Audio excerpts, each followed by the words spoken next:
Hello everyone, Radhe Radhe. ना अभी सुबह का समय है और ना अभी शाम का समय है, अभी है दोपहर का समय।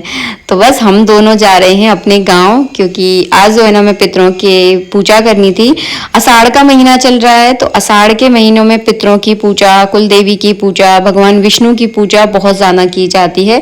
क्योंकि इसके बाद देव सो जाते हैं, जितने भी शुभ कार्य हैं वो सारे शुभ कार्य बंद हो जाते हैं, कोई भी शुभ कार्य इन दिनों में नहीं किया जाता। तो बस आज शुक्रवार है, नवरात्रि का लास्ट डे भी है, क्योंकि अभी नवरात्रि चल रही थी, गुप्त नवरात्रि चल रही थी, तो नौमी है आज। तो चलो आपको थोड़ा बहुत दिखाएंगे। और यहाँ पे मैंने एक झूला ले लिया है। झोला, जब भी घर से बाहर निकलो ना, एक बैग आप जरूर लेकर निकलो, क्योंकि कुछ ना कुछ आपका दिमाग खुरापाती सोचता है और कुछ ना कुछ उसमें भर के जरूर लाता है। तो मैं झोला जरूर लेके जाती हूँ, वरना ये जो आगे बैठे हैं ना, ये मुझे बहुत ज्यादा डांटते हैं। बस ऐसे ही चल देती है, कभी झोला कभी लेकर ही नहीं आती।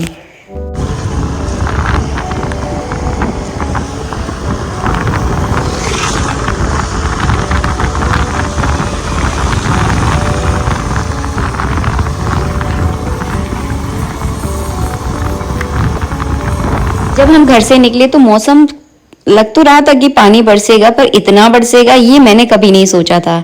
जैसे जैसे हम लोग आगे बढ़ते जा रहे थे, पानी जो है ना इतना तेज होता चला जा रहा था कि लग रहा था कि क्यों आए। लेकिन नहीं, मन में तो था कि नहीं, दर्शन करके तो जाएंगे, चाहे कुछ हो जाए, चाहे हम लोग पूरे भीग जाए। तो यहाँ पे एक जगह रुक गए थे, क्योंकि बहुत ज्यादा तेज बारिश हो रही थी। और बाइक पर ऐसा रहता है कि सीधे छींटे जाना जो है ना आपके मुंह पर पड़ते हैं, और इतनी तेजी से पड़ते हैं कि आपके ऊपर कोई छोटे छोटे से जो है ना कंकड़ फेंक रहा हो, ऐसे लगते हैं वो छींटे। तो हम थोड़ा देर रुक गए हैं, यहाँ पे बहुत सारे लोग रुके हुए थे। उसके बाद फिर से निकल पड़े, और बस हमारा गाँव जो है ना आने ही वाला है। और यहाँ पे जो देखिए खेत कैसे भरे हुए हैं, आस पास चारों तरफ काली घटा छाई हुई थी। आज तो ऐसा लग रहा है कि बहुत तेज बारिश जो है ना होने वाली है।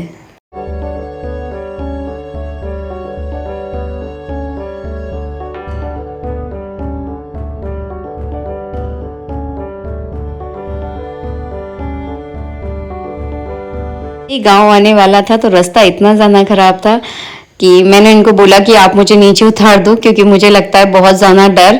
और इन रास्तों पे ना बाइक बहुत जल्दी स्लिप होती है, तो मुझे बहुत डर लग रहा था। और ठंडी हवा चल रही थी, हम लोग पूरे गीले हो गए थे, तो साथ के साथ जो है ना ठंड भी लग रही थी। तो यहाँ पे पंडित जी जो है ना अपने पितरों की, अपनी देवी देवताओं की यहाँ पे पूजा कर रहे हैं। हमारे यहाँ पे जो है ना पितरों की पूजा पुरुष प्रधान मानी जाती है, अपने अपने घर के नियम कानून है। तो मैं कभी यहाँ पर नहीं चढ़ती हूँ ऊपर, आज तक का रिकॉर्ड है, मेरी शादी को 17-18 साल हो चुके हैं, मैं कभी नहीं चढ़ी हूँ यहाँ पर। तो यही करते हैं, नहीं बेटू आता है तो बेटू करता है। तो बस ये जो है ना यहाँ पे मिठाई लेकर आए हैं, सफ़ेद कलर की मिठाई जो है ना पितरों पर चढ़ाई जाती है, उन पर भोग लगाया जाता है। और नारियल लेकर आए हैं, तो बस नारियल फोड़ रहे हैं, भोग वगैरह लगा रहे हैं। बस इसके बाद आ गए हम यहाँ पर कुल देवी की पूजा। पिछले वीडियो में मुझसे एक कमेंट पूछा गया था, शायद एक दो बार और पूछा गया है कि दीदी आपके घर की कुल देवी कौन सी है।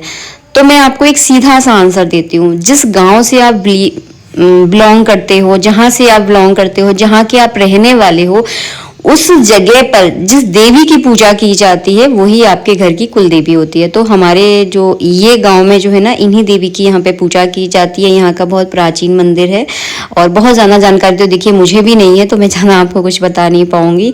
जब भी हम अपने पितरों के स्थान पर आते हैं तो इनकी पूजा जो है ना हम ज़रूर करते हैं। तो इनको कुल देवी के रूप में ही जो है ना पूजा जाता है।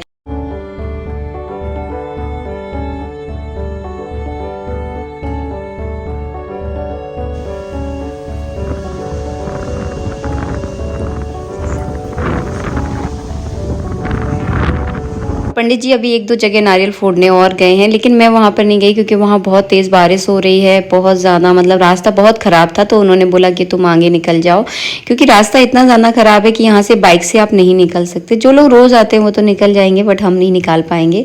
तो मैं अभी अभी पैदल जा रही हूँ, और पैदल चलने में भी मुझे यहाँ पर बहुत डर लग रहा है।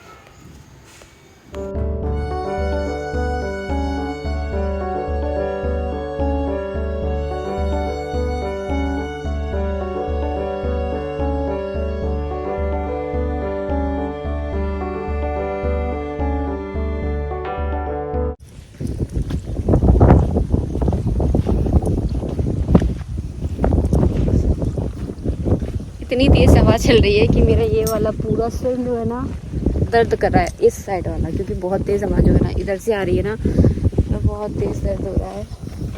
और पंडित जी अभी तक नहीं आए हैं, उनको मैं पीछे छोड़ आई थी क्योंकि रास्ता ख़राब था ना, तो उनको मैंने बोल दिया था कि आप आराम से बाइक से आना, तब तक मैं पैदल पैदल चलती हूँ। क्योंकि रास्ता ना ऐसा है कि अगर आप इस पर अगर बाइक पर चलोगे ना तो गिरने का बहुत डर लगता है। लेकिन जो लोग आते रहते हैं ना उनको तो खैर एक्सपीरियंस हो जाता है, रोज़ आ रहे हैं रोज़ जा रहे हैं। लेकिन हम लोग थोड़ा कम आते हैं ना कीचड़ विचड़ में, तो थोड़ा डर लगता है कि कहीं फिसल ना जाए, क्योंकि मिट्टी में जो है ना बाइक बहुत जल्दी स्लिप होती है। मेरे को तो बहुत डर लगता है क्योंकि मैं बहुत बार गिरी हूँ। जो लोग गिर जाते हैं ना उनको डर लगता है, मुझे बहुत डर लगता है।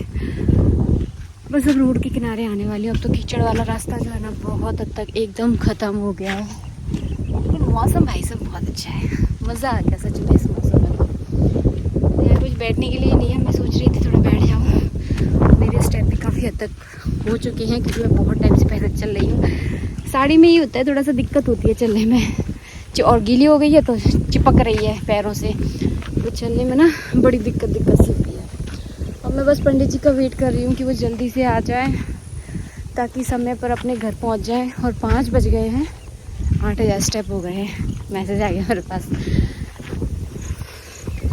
5 बज गए हैं, तो पंडित जी जल्दी आ जाएंगे तो जल्दी अपने घर पर पहुँच जाएंगे। बारिश वाले समय में लगता है कि अपने घर जल्दी से जल्दी पहुँच जाओ। मैंने रास्ते में जब हम आ रहे थे ना इतनी तेज़ बारिश हो रही थी, इतनी तेज़, बहुत तेज़ बारिश थी। और थोड़ा सा सामान भी लेना है मुझे, घर गृहस्थी का सामान। मैं आपको बताऊँ, कभी कुछ ख़त्म लगा ही रहता है। तो 2-3 सामान मुझे लेने हैं। देखो उनका मूड ठीक हुआ तो दिला देंगे, अगर मूड ठीक नहीं हुआ तो नहीं दिलाएंगे। पतियों का तो ऐसा ही होता है, नहीं दिलाया तो फिर कल फिर मुझे आना पड़ेगा बाज़ार। देखती हूँ, पूछती हूँ उनसे। और मैंने इतना चली है ना, क्योंकि घर से जब मैं निकली थी ना उससे पहले मैं सो रही थी, तो मैंने कुछ भी नहीं खाया। अब मुझे भूख लग रही है बहुत कसकी वाली, क्योंकि मैंने बहुत चल लिया है। ऐसे खुले में घर होना चाहिए, मस्त लगेगा ना। कितना बढ़िया लग रहा है, इतना सुंदर बदल लग रहे हैं। वीडियो में आ रहा है नहीं आ रहा मुझे नहीं पता, लेकिन बदल बहुत प्यारे हैं। पीछे का नज़ारा दिखाती हूँ।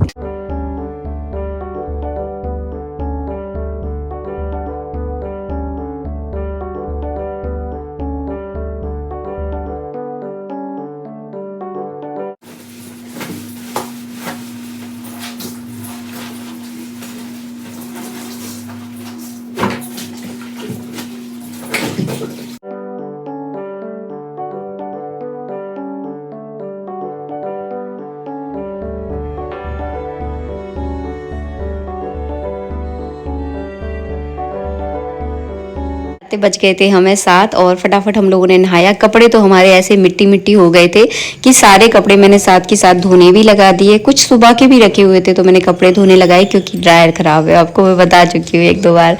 बस यहाँ पे बहुत तेज भूख लग रही है। आते तो मैंने सबसे पहले चाय बनाई थी, चाय पी है। ये है वो प्रसाद वाला नारियल, ये पितरों का प्रसाद होता है, तो इसका आप ठाकुर जी को भोग नहीं लगा सकते। इसका कुछ बनाकर आपको ठाकुर जी का भोग बिल्कुल नहीं लगाना है। और पितरों का प्रसाद है, कई जगह बहुत सारे लोग इसको नहीं लेते हैं, तो मैं क्या करूंगी, इसका मैं कुछ घर में ही बनाकर उसको हम लोग यूज कर लेंगे, खुद ही जो है ना खा लेंगे, या फिर चलते फिरते भी जो है ना नारियल खप जाता है, कोई दिक्कत नहीं है। और चाय पीने के बाद मैंने अपने लिए स्मूदी बनाई है, क्योंकि मैंने आपको बताया था ना मुझे बहुत तेज वाली भूख लग रही थी। तो बस यहाँ पे बैठकर मैं स्मूदी पीऊंगी, और जब भी बहुत ज्यादा भूख लगती है मैं ये बना के पी लेती हूँ। तो बस मैं यहाँ पे इसको पी रही हूँ और अब जाऊंगी, मुझे घूमना है क्योंकि आज जो है ना मेरे स्टेप बिल्कुल कंप्लीट नहीं हुए हैं।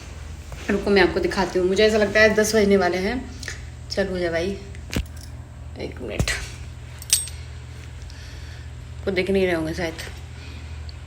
9416 स्टेप हैं केवल। तो आज जो है ना स्टेप पक्का 10 बजे आएंगे, लेकिन पूरा करके सोऊंगी क्योंकि मुझे 22,000 स्टेप पूरे करने हैं। अगर अब आप पूछोगे दीदी कि इतना चलने से क्या वेट लॉस हो जाता है, तो ये पूरा पता है, ये पूरा प्रोसेस होता है। अगर आप वेट ट्रेनिंग वगैरह करते हैं और उसके साथ अगर वॉक करते हैं तो आपको बहुत अच्छे जो है ना रिजल्ट मिलते हैं। और मुझे खैर इतनी ज़्यादा जानकारी नहीं है, जितना मुझे बताया गया उतना मुझे पता है कि वेट ट्रेनिंग के साथ अगर आप वॉक करते हो, बहुत ज़्यादा चलते हो, तो आपके लिए हेल्थ के लिए बहुत अच्छा होता है।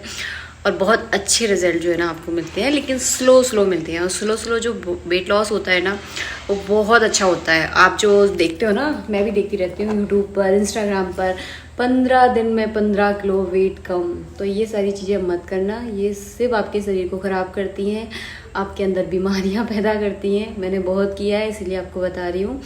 बिल्कुल ये ज़रूरत नहीं है ये सारी चीज़ें करने का। स्लो करो, क्योंकि ना वेट एक दिन में बढ़ता है और ना एक दिन में कम होता है। तो ये चीज़ आपको ना अपने दिमाग में अच्छे से बिठानी होगी। और जो शॉर्टकट होता है, बोलने में बड़ा ऐसा हो रहा है, जो शॉर्टकट होता है ना वो हमारे लिए कहीं ना कहीं हानिकारक होता है। तो वो चीज़ें आपको बिल्कुल नहीं करनी है। स्लो करो, धीरे धीरे प्रोसेस है हर चीज़ की। और जो हमारी बॉडी है धीरे धीरे जो है ना मेंटेन में आ जाती है, धीरे धीरे हम लोग शेप में आने लगती है। टाइम लगता है, लेकिन जो टाइम लगता है ना देर से होती है, लेकिन वो चीज़ बहुत अच्छी होती है। आपने देखा होगा जिस चीज़ में ज़्यादा टाइम लगता है ना वो चीज़ जब निखर के आती है ना तो सच में सुंदर लगती है। तो बस वही है, धीरे धीरे करके वेट लॉस करो। जो आप वीडियोस देखते होगे, मैं भी देखती थी पहले कि 8 दिन में 10 किलो वजन कम हो गया। भाई ये तो जादू है, इसको तो देखना बनता है, इसको तो हम फॉलो करेंगे। वो सारी चीज़ें सिर्फ आपके शरीर को ख़राब करेंगी। आपके अंदर इतनी सारी कमियां आ जाएंगी ना कि उनको भरते भरते आपको पूरे जीवन लग जाएगा। तो वो कमियां बिल्कुल मत करना, ध्यान रखना इस चीज़ का। धीरे धीरे सब खाओ, लेकिन एक लिमिट में खाओ और धीरे धीरे करके अपना वज़न कम करो, एकदम मत करना। जितना मुझे एक्सपीरियंस है उस हिसाब से बता रही हूँ, बाकी मैं कोई एक्सपर्ट नहीं हूँ, मैं खुद सीख रही हूँ। चलिए फटाफट इसको पीते हैं। और इसमें देखिए कलर इसका कैसे लग रहा है। और फिर जाकर थोड़ा सा वॉक करूँगी। रोटियाँ भी बनानी है, आज मैंने रोटी बना के नहीं गई थी, आटा मैंने गूंद दिया है, सुबह की दाल रखी हुई है। और बरसात में सबसे बड़ी दिक्कत पता है क्या होती है? सब्जी की सबसे बड़ी दिक्कत है। सब्जी जो है ना बरसात में आप लेकर आ जाओ, 2 से 3 दिन की अगर सब्जी लेकर आ जाओगे ना, एक आध सब्जी तो आपकी ख़राब हो जाती है। तो मैं ज़्यादा सब्जियां लेकर नहीं आ रही हूँ, केवल परमल रखे हुए हैं। और वो भी आधे परमल मेरे पक गए, क्योंकि उस दिन सुहाग लेती ना तो भारी रखे रहे, मैंने ज़्यादा ध्यान नहीं दिया, तो थोड़े थोड़े वो पक गए हैं। देखूँगी कल उनको आलू के साथ बनाऊँगी। चलो मिलती हूँ आपको थोड़ी देर से।